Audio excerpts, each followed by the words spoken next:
समाधिस्थितिः सञ्चारः पदयो प्रदक्षिणविधि स्तोत्राणि सर्वा गिरो यद्यत् कर्म करोमि तद्ददखिलम् शम्भो तवाराधनां शम्भो तवाराधनां गुरुर्ब्रह्मा गुरुर्विष्णु गुरुर्देवो महेश्वरा गुरुः साक्षात् परब्रह्म तस्मै श्री गुरवे नमः। सद्गुरु साईनाथ देवताभ्यो नमः।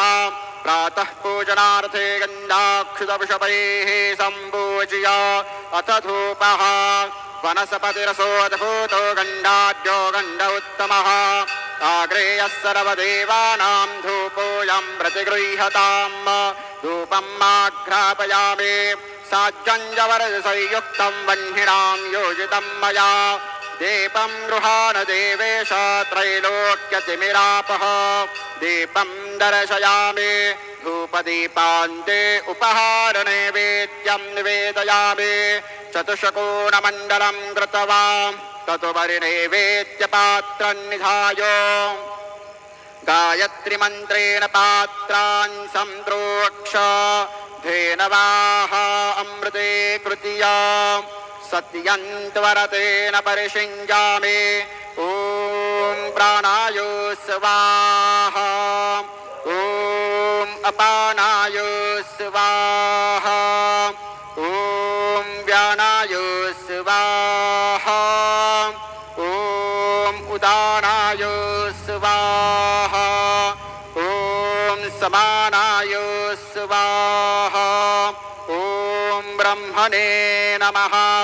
नैवेद्यमध्ये पानीयं समर्पयामि पुनर्नैवेद्यं निवेदयामि ॐ प्राणाय स्वाहा ॐ अपानाय स्वाहा ॐ व्यानाय स्वाहा ॐ उदानाय स्वाहा ॐ समानाय स्वाहा ॐ ब्रह्मणे नमः।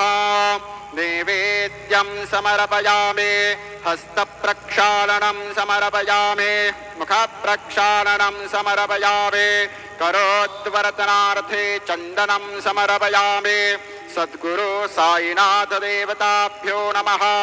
अथ मङ्गलारार्तिक्यदीपं दर्शयामि शिर्डीमाथे पंढरपूर साई बाबार मावर बाबार मावर साई बाबार मावर शुद्ध भक्ते चंद्रभागा भाव पुंडलिक जागा पुंडलिक जागा भाव पुंडलिक जागा याहो याहो अवघे जन करू बाबांसे वंदन साईंसे वंदन करू बाबांसे वंदन गणू म्हणे बापा साई ताव पाव मासे आये पाव मासे आये ताव पाव मासे आये। श्री सच्चिदानंद सद्गुरु साईनाथ महाराज के जय।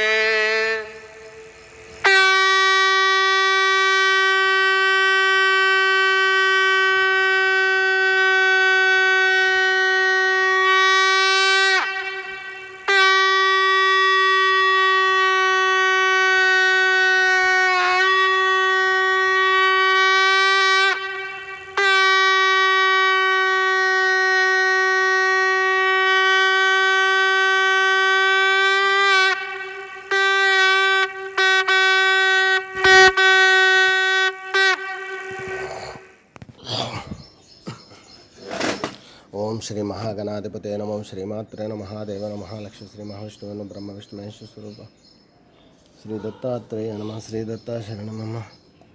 श्री पांडुरंगाय नमः श्री पांडुरंगा शरणं नमो नारायणाय नमो भगवते वासुदेवाय नमः गोविंदराज स्वादेवता श्री पराभवनाम संवत्सरे श्री पराभवनाम संवत्सरे उत्तरायणे ग्रीष्म ऋतु अधिकज्येष्ठमासे श्री पराभवनाम संवत्सरे उत्तरायणे ग्रीष्म ऋतु अधिकज्येष्ठमासे नमः शुक्लपक्षे शुभवसपुरुषोत्तमासे नमः शुभवासरे इंदुवासरे सोमवासरे महादेववारे शिववार शुभवार शुभ नक्षत्र शुभ दिन प्रातःकाल सद्गुरु श्री गुरुर्ब्रह्मा गुरुर्विष्णु गुरुर्देव महेश्वरः गुरुर्साक्षात् परं ब्रह्म तस्मै श्री गुरुर्ब्रह्मा गुरुर्विष्णु गुरुर्देव महेश्वरः गुरुर्साक्षात् परं ब्रह्म तस्मै श्री साईनाथ गुरुवे सर्वलोकानां विषये भवरोगिणानिधे सर्वविद्यानां श्री मेय दक्षिणामूर्ते नमः हरे राम राम राम हरे कृष्ण कृष्ण श्री सच्चिदानंद समर्थ सद्गुरु साईनाथ महाराज की जय।